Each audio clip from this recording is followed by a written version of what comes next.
ಶುಭೋದಯ, ನಮಸ್ಕಾರ, welcome to Yoyo Kannada. ಬನ್ನೀಗ ನೋಡೋಣ ಈ ದಿನದ ಪ್ರಮುಖ 5 ಬ್ರೇಕಿಂಗ್ ನ್ಯೂಸ್ಗಳು.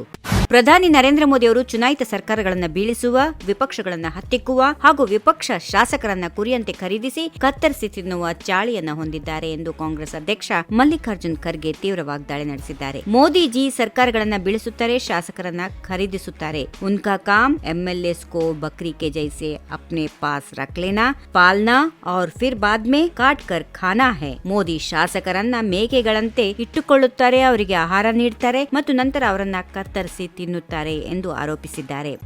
ಗ್ರಾಮ ಪಂಚಾಯಿತಿಗಳಲ್ಲಿ ವಿವಿಧ ಕಾರಣಗಳಿಂದ ಖಾಲಿ ಇರುವ ಮತ್ತು ತೆರವಾಗಿರುವ ಸದಸ್ಯ ಸ್ಥಾನಗಳಿಗೆ ಉಪಚುನಾವಣೆ ನಡೆಸಲು ರಾಜ್ಯ ಚುನಾವಣಾ ಆಯೋಗ ವೇಳಾಪಟ್ಟಿಯನ್ನು ಘೋಷಣೆ ಮಾಡಿದೆ. ಅದರಂತೆ ದಕ್ಷಿಣ ಕನ್ನಡ ಜಿಲ್ಲೆಯ 9 ತಾಲೂಕಿನ 26 ಗ್ರಾಮ ಪಂಚಾಯಿತಿಗಳ 30 ಸ್ಥಾನಗಳಿಗೆ ಉಪಚುನಾವಣೆ ಜರುಗಲಿದೆ. ನಾಮಪತ್ರ ಸಲ್ಲಿಸಲು ನವೆಂಬರ್ 12 ಕೊನೆಯ ದಿನಾಂಕವಾಗಿದ್ದು, ನಾಮಪತ್ರ ಪರಿಶೀಲನೆಗೆ ನವೆಂಬರ್ 13, ನಾಮಪತ್ರ ಹಿಂಪಡೆಯಲು ನವೆಂಬರ್ 15 ಕೊನೆಯ ದಿನವಾಗಿದೆ. ಅಗತ್ಯವಿದ್ದರೆ ನವೆಂಬರ್ 23ರಂದು ಮತದಾನ ನಡೆಯಲಿದೆ. ನವೆಂಬರ್ 26ರಂದು ತಾಲೂಕಾ ಕೇಂದ್ರಗಳಲ್ಲಿ ಮತ ಎಣಿಕೆ ಜರುಗಲಿದೆ.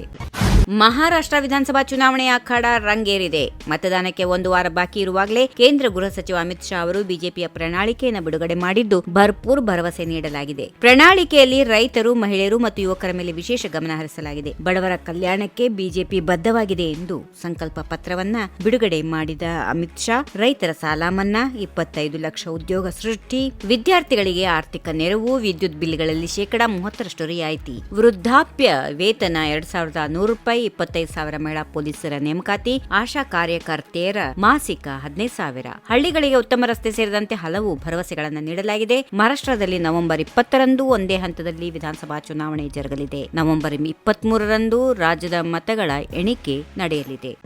ಡಿಸೆಂಬರ್ನಲ್ಲಿ ಬಿಜೆಪಿ ರಾಜ್ಯಾಧ್ಯಕ್ಷರ ಬದಲಾವಣೆಯಾಗುವ ಸಾಧ್ಯತೆಗಳಿವೆ ಎಂದು ಮಾಜಿ ಸಚಿವ ರಮೇಶ್ ಜಾರಕಿಹೊಳಿ ಹೇಳಿದ್ದಾರೆ. ಯತ್ನಾಳ್, ಪ್ರತಾಪ್ ಸಿಂಹ ಸೇರಿದಂತೆ ಹಲವು ನಾಯಕರು ರಾಜ್ಯದಲ್ಲಿ ಪ್ರವಾಸ ಮಾಡುತ್ತಿರುವುದು ಪಕ್ಷ ಬಲಪಡಿಸಲು ಹೊರತು ಯಾರ ವಿರುದ್ಧವೂ ಅಲ್ಲ ಎಂದು ಹೇಳಿದ್ದಾರೆ. ಒಬ್ಬರ ನಾಯಕತ್ವದಿಂದ ಇಂದು ಈ ಸ್ಥಿತಿಗೆ ಬಂದಿದ್ದೇವೆ. ಸಾಮೂಹಿಕ ನಾಯಕತ್ವದ ಮೇಲೆ ವಿಶ್ವಾಸ ಇದೆ. ವಿಜೇಂದ್ರ ಕಾರ್ಯವೈಖರಿ ತೃಪ್ತಿದಾಯಕವಾಗಿಲ್ಲ. ಎಂದಿಗೂ ವಿಜೇಂದ್ರನನ್ನ ರಾಜ್ಯಾಧ್ಯಕ್ಷನೆಂದು ಒಪ್ಪಿಕೊಳ್ಳೋದಿಲ್ಲ. ಡಿಸೆಂಬರ್ನಲ್ಲಿ ಬಿಜೆಪಿ ರಾಜ್ಯಾಧ್ಯಕ್ಷ ಸ್ಥಾನ ಬದಲಾವಣೆ ಮಾಡುವ ನಿರ್ಣಯವನ್ನ ಹೈಕಮಾಂಡ್ ಕೈಗೊಳ್ಳುವ ಸಾಧ್ಯತೆಗಳಿವೆ ಎಂದು ಹೇಳಿದ್ದಾರೆ.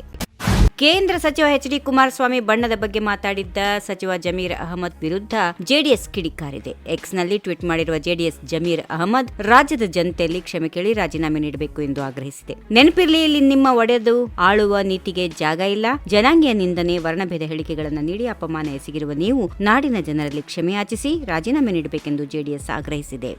ಈ ವಿಡಿಯೋ ನಿಮಗೆ ಇಷ್ಟವಾದಲ್ಲಿ ಲೈಕ್ ಮಾಡಿ, ಶೇರ್ ಮಾಡಿ, ಸಬ್ಸ್ಕ್ರೈಬ್ ಮಾಡಿ.